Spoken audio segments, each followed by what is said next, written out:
I'm the last one standing at a party that ended years ago. Everyone I loved is gone. Everyone I hated is gone. My wife went first, then my friends, and even my enemies. Before they left, every single one of them asked me the same question. "What's your secret, Walter?" And I always said the same thing. Clean food. And I believed it. But here's what I noticed. The ones who ate perfectly, exercised for hours every day, followed every rule, they left just as fast as the ones who didn't. So what was the real difference? I've had a lot of time to sit with that question, and the answer had nothing to do with what was on my plate. Diet was never the secret to a long life.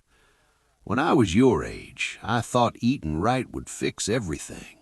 After losing everyone I loved, I started noticing things. My name is Walter. I'm 105 years old. I drove a taxi for 41 years. I still wake up every morning at 6 and make my own coffee. I still sit in the same chair I've been sitting in for 47 years. The chair across from me has been empty for 11 years. I stopped moving it. People come here, reporters, doctors, neighbors, they all want the same thing, the list. What do you eat, Walter? How many hours do you sleep? Do you take vitamins? I give 'em the list. They write it down. They leave happy. I'll give you the list too, but if I stop there, you'll leave just like they did, happy, having missed the whole thing. Because every single one of 'em missed the point. Nobody ever sat down and asked, "Walter, what kept you going after everyone was gone? Walter, how do you wake up after 105 years and still decide it matters?" Those were the questions I always waited for. But nobody ever asked them. They wanted my food list, my sleep schedule. If sleep alone extended life, half the people I knew would have lived forever. Maybe you're wondering about the list too. Well, the list. 2 eggs every morning, fried in butter. Real meat twice a week. Vegetables from the ground. Bread, water, black coffee. No powders, no vitamins. And yes, I'll admit it, sometimes a piece of chocolate after dinner, a small whiskey on cold nights. You know, I never starved myself. I never punished myself for eating something I enjoyed. The people who made food into a religion, who counted every calorie, who felt guilty every time they sat down at a table, most of them were miserable. And miserable people, in my experience, don't live long. There was a doctor, I can't remember what year, a long time ago, young man, very confident, told me my cholesterol was going to get me before 60. I outlived him. Found out when I went to the hospital. Didn't know what to say. Said nothing and headed home. Write down the list if you want. It's real. But what I'm about to say is far more important than any list. Nutrition is only one piece of this puzzle. Back when I was still driving, I had a regular fare for 4 years, twice a week, same hospital. I never forgot his name, Dr. Polson, nutritionist, had books, gave lectures. The man knew everything about food, what to eat, what to avoid, exact portions, exact timing. Listening to him on the phone in the back seat, coaching his patients on what to cut from their diet, I learned more from that back seat than most people learn in a classroom. One day I asked him, "Doctor, what's the secret to a long and healthy life?"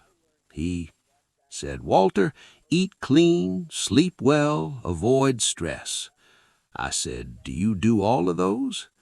We listened to the engine for a moment. Then he said, "I eat clean, I sleep fine. The stress part, I never figured that one out." Dr. Polson passed in his 70s. I drove his wife to the service. I think about him sometimes. That man had all the knowledge, wrote all those books, and the one thing that was wearing him down, He knew it, named it, and still couldn't let it go. If a healthy list could keep a man going, he'd 'a' lived forever, but it couldn't. The real answer wasn't on any plate. I came to understand that because of Margaret. Margaret and I were married for 58 years. Yes, 58. And I was a good husband in the ways that are easy to measure. I worked, I came home, I didn't disappear. But she used to say something year after year. "Walter, you're sitting right there in that chair, but you're still driving that cab. Come home now." What she said was part of what got me to this age, because when I retired, I just sat around for months. No shift, no route, no responsibilities waiting for me. I'd wake up, make my coffee, sit in this chair, and wait for something to happen. 1 month, same thing. 2 months, same thing. Margaret would walk past, ask if I wanted coffee. I'd say yes. She'd bring it. That was the whole day. My whole life had become a retired man just waiting to go. If you have no purpose waiting for you the next morning, all you're doing is waiting to go. And that prepares the body to do just that. One morning I walked out to the garden. I don't know why, honestly. There was a weed near the tomatoes, and I pulled it. Then another and another. 2 hours later, I was on my knees, hands pitch black, out of breath. When I came inside, she was standing at the door. She just looked at me, but I knew that look. That was the look of a woman who had been waiting. Not for an hour, not for a week, for years. I had found a purpose and gone after it. I wasn't just sitting around waiting to go anymore. A purpose doesn't have to be big. It just has to get you out of the chair. For me, it was the garden. When I turned 70, I started walking 20 minutes a day. I know every crack in that pavement. Those small routines kept me going. If I had spent those years just sitting around, you wouldn't be watching this video. Every day, I gave myself a reason. Not big, small. Stopping to argue with the neighbor on the corner about football, putting on music at 7 in the evening, watching for the sunlight through this window at exactly 4 every single day like clockwork. Small things, embarrassingly small, but they kept me here. Every morning I had a reason to get up, and they gave my day somewhere to go. The ones I watched go the fastest, they retired from purpose and work at the same time. They just sat down, and the body took the cue. With stomachs full of clean food, they drifted away, slowly and quietly. Now here's the part I haven't said yet, the part that costs the most. Margaret passed 11 years ago. It'll be 12 this October. The years start folding into each other after a while. That's one of the hard parts of living this long. The morning after she was gone, I woke up at 6 out of habit. I went to the kitchen and made 2 cups of coffee, put them both on the table, and I stared at those 2 cups for a long time. I couldn't drink mine, couldn't, but I didn't pour hers out either. I just left it there and sat with it. The coffee went cold, the light in the kitchen changed. An hour had passed, maybe more, and at some point I realized I was still breathing, still sitting, still here, and the day wasn't going to wait for me. The hours kept moving. So I got up, went to the garden, pulled some weeds, walked my 20 minutes, came back, called my son Robert, didn't say much, just talked. And somewhere in that ordinary, painful, unremarkable day, I found a small reason. Not big, just enough. That is the only real secret I have. Every day you have to find a reason. Some days it's small enough to fit right in your hand. My son Robert, 78 years old, 40 minutes from here, called last spring. Said he'd been meaning to visit. Work was busy.